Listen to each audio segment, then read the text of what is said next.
If you want to know your AnyDesk number, also called your AnyDesk ID or address, you're in the right place. In this quick tutorial, I'll show you exactly where to find it inside the AnyDesk app in just a few seconds.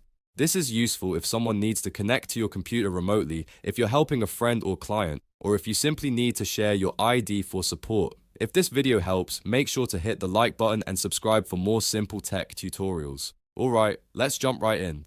First, open the AnyDesk app on your computer. Once the app loads, look at the main screen. Your AnyDesk number will usually be displayed clearly in the center of the window or on the left side. You should see a section labeled Your Address. This is the number you need to give to another person so they can connect to your device. If you don't see it immediately, don't worry. Just take a moment to look around the home screen carefully.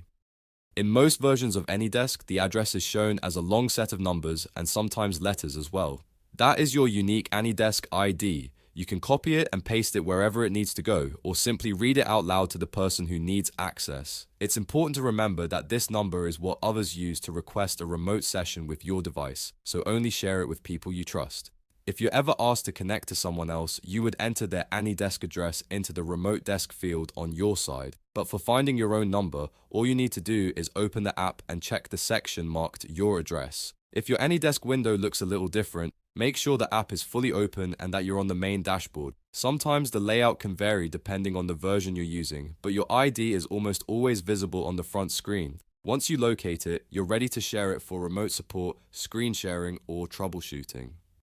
And that's how to know your AnyDesk number. Quick, easy, and no complicated steps required. If this video helped you out, please hit like, subscribe, and turn on notifications so you never miss another helpful guide.